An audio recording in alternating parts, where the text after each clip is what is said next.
Bonjour à tous, bienvenue dans votre journal. Dans l'actualité de ce jeudi 6 janvier 2011, nous allons parler du TCSP et de la ligne 1 qui vient d'être présentée et qui est au cœur de la polémique à Nîmes. Nous parlerons de la rentrée solennelle au barreau de Nîmes également et nous parlerons musique avec notamment l'annonce du concert de Johnny Hallyday. Ce sera à l'Arena en 2012. On commence tout de suite avec le TCSP et Tango Plus. Tel est le nom du futur transport collectif en site propre nîmois.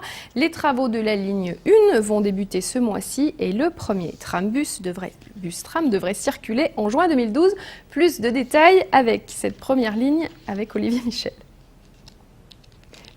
Le TCSP, transport collectif en site propre, devient réalité sur Nîmes. Les premiers coups de pioche vont débuter le 17 janvier prochain. Le TCSP est un tram-bus dans le sens où il est monté sur pneus, roule au diesel, mais ressemble à un tramway et circule dans une voie qui lui est propre. Une solution alternative conçue pour les agglos de taille moyenne.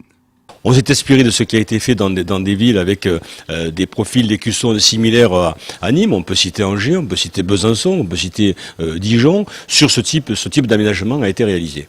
La ligne 1, d'une longueur de 6 km, partira de la sortie d'autoroute A54 vers Quessargues pour rejoindre l'Écusson, en passant par le Parnasse, le lycée Hemingway et la rue de la République. Cette ligne 1 comptera 13 stations, dont 5 autour de l'Écusson. Une au niveau du lycée d'Audet, une au niveau de la place d'Assas, une ensuite qui est située à l'entrée du centre commercial La Coupole, la quatrième qui est au niveau de l'église Saint-Baudile devant la Porte Auguste, à proximité de la Porte Auguste, et la dernière au niveau du square de la Couronne, juste avant d'arriver sur AEF. Et ensuite le TCSP repart par une ligne droite en passant devant les arènes directement sur la rue de la République et il reprend son itinéraire en sens inverse. Particularité de ce trambus, son sens de circulation. Il empruntera les boulevards à l'envers et sur leur côté droit. Donc le choix de faire circuler le véhicule de côté droit en fait vers l'intérieur de l'Écusson, il a été pris délibérément de façon à assurer une descente des personnes du TCSP directement sur les trottoirs intérieurs de la ville, donc ce qui leur évite d'avoir à traverser les boulevards, donc plus de sécurité pour les clients du TCSP. La première mise en service du TCSP est prévue pour le 21 juin 2012. Un TCSP qui prendra pour nom à Nîmes Tango Plus. Il y a un projet dont le financement reste aléatoire. Le montant annoncé des dépenses est de 67 millions d'euros, dont 12 millions pour la ville de Nîmes. En novembre dernier, Jean-Paul Boré, conseiller régional, a annoncé sa volonté de ne pas voir la région participer au financement des travaux du TCSP selon les vœux de Georges Frêche. En cause, le trajet de la ligne 1 qui ne passe pas par la gare centrale de Nîmes. Le tracé et le choix de mode de transport est donc au cœur de la polémique de ce TCSP. Jean-Paul Fournier, de son côté, avait rappelé au moment de l'annonce de Jean-Paul Boré que l'attribution d'une subvention avait été votée en juillet 2009. Au final, en tout cas, la facture pourrait être bien lourde pour la collectivité et pour les Nîmois.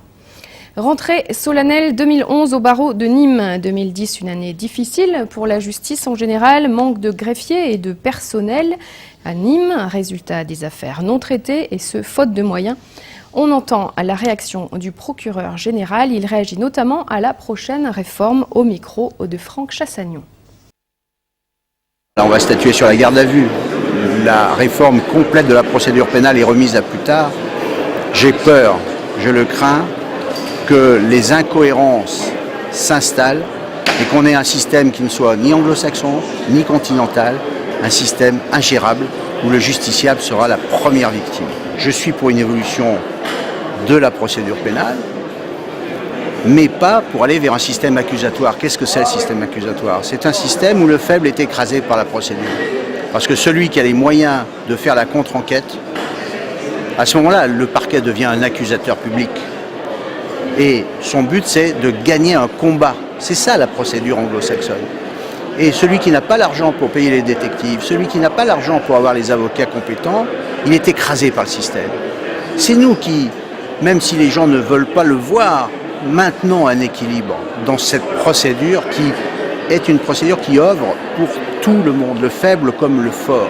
Par contre, ce qui nous manque beaucoup dans cette procédure inquisitoire qui a déjà beaucoup évolué et qui a quand même 200 ans, même un peu plus, c'est introduire du contradictoire. c'est-à-dire avoir des points où le débat s'instaure plus souvent au cours même de l'enquête. C'est ce qui peut se passer avec un élargissement des droits de la défense, la présence de l'avocat en garde à vue, son droit d'assister son client, de faire des demandes, etc. Les 35 heures au cœur des débats, Manuel Valls, le candidat aux primaires socialistes, a déclenché un tollé après ses déclarations sur la radio nationale RTL il y a quelques jours où il remettait en cause les 35 heures. On écoute l'avis des Nîmois et leur réaction si cet acquis social venait à être modifié au micro d'Alain Bellon. Moi, je suis prêt éventuellement à faire 2-3 heures de plus par semaine, éventuellement pour, si ça peut permettre de sortir un peu de la panade dans laquelle on est en train d'être.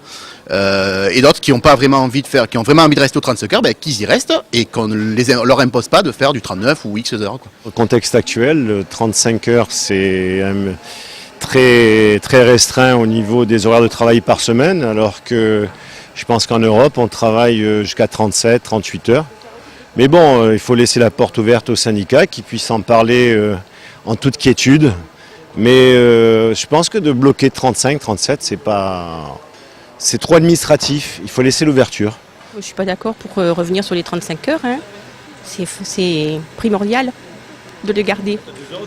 Pour moi, c'est un recul de civilisation, hein. L'homme a tout fait pour se rendre disponible, hein. Comme le projet de retraite. C'est un non-sens. Les richesses, on les produit de plus en plus vite et on nous demande de travailler davantage, donc c'est... Voilà, on n'est plus dans la même société, là, on n'est plus la société des hommes, une autre, celle de l'argent visiblement. Pour ma part, plutôt pour, oui.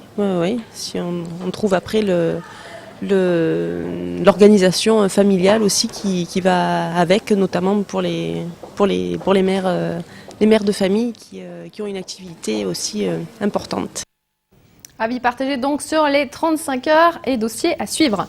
On ouvre une page culturelle, on parle musique avec le Nîmes Institute géré par le Manoir de Courbessac qui accueille, outre l'étoile de l'artiste Pierre Guibert, un concert expérimental, une création sonore hors norme que Nicolas Pinchino nous présente en compagnie des artistes de l'association Trig. Un concert de musiciens éclatés, c'est ce qu'il vous sera possible de découvrir ce vendredi 7 janvier au Manoir de Courbessac.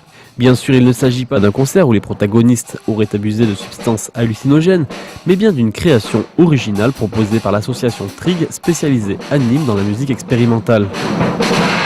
Le principe, c'est qu'on investit avec notre dispositif. On investit donc le manoir de Courbessac. De ce réseau, de cette musique, de nos traitements, etc., se dégage une espèce d'atmosphère musicale cohérente, mais qui varie en tout point du lieu. C'est-à-dire que l'auditeur se balade et choisit son point d'écoute constamment.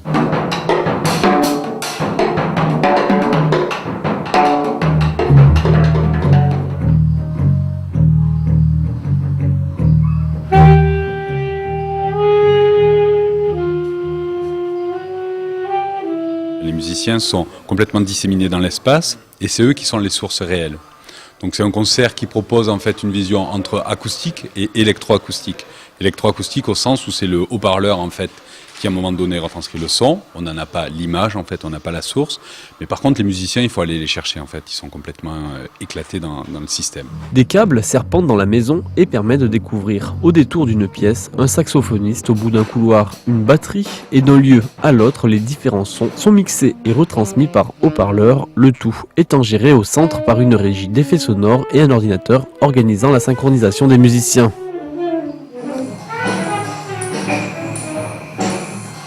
Lieu d'art oblige, un artiste peintre, Pierre Guibert, présente ses toiles dans les différentes pièces du concert. Une expérience à vivre ce vendredi 7 janvier à 19h30 au Manoir de Courbessac. Les œuvres de Pierre Guibert, quant à elles, seront exposées jusqu'au 14 février.